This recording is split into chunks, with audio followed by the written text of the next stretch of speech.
بسم الله الرحمن الرحيم. اللي اتكلمنا في وقت سابق عن حفر الحديد والكتابة عليه بالطريقة المية بملح، وعملناها بس كان التصوير مش جيد جدا، ونتيجة الإقبال على الفيديو حسيت إن فيه اهتمام شديد بالموضوع ده، فقلت أعيده لكم بس هي على سكينة بدل الزرادية دي، وأوضح الكتاب أكتر. وأتمنى إن التصوير المرة دي يعجبكم بإذن الله تعالى. أول حاجة نعوز لزق، نعوز السكينة، نعوز مكوة بيت. بلا استبعدت لندن عشان ما تعملش إضاءة وتبوظ الفيديو. أول حاجة هنلزق ونطبع الشعار اللي احنا عايزينه.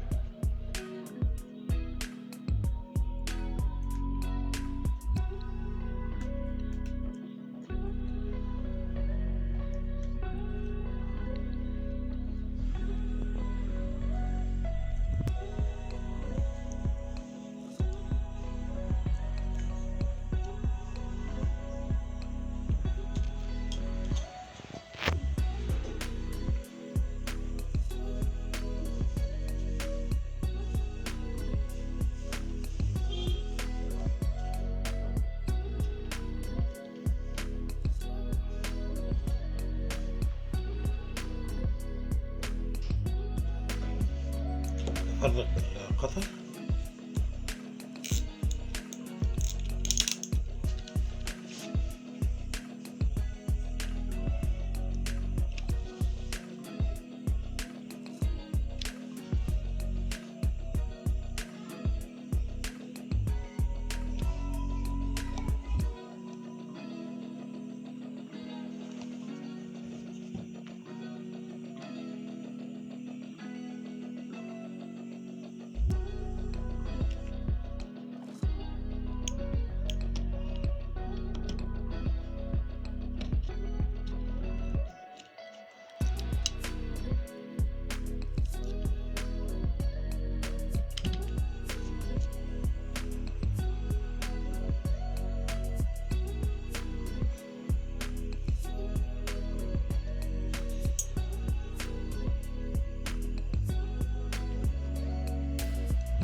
ده الشعر اللي هنطبعه.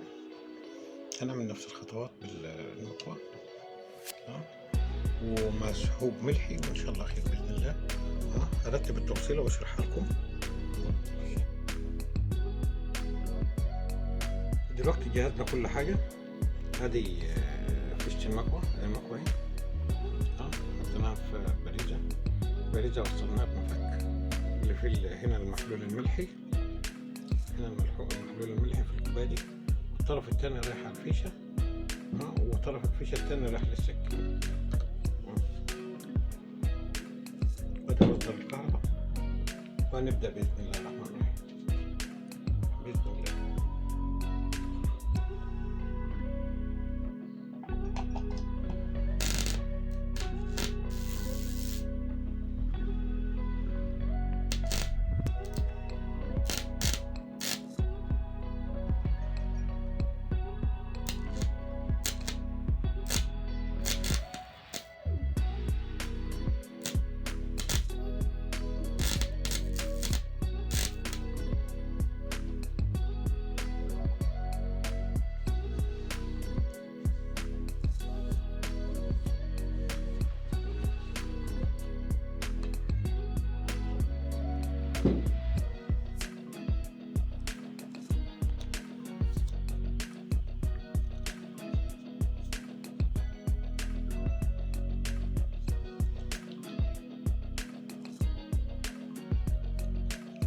محفور.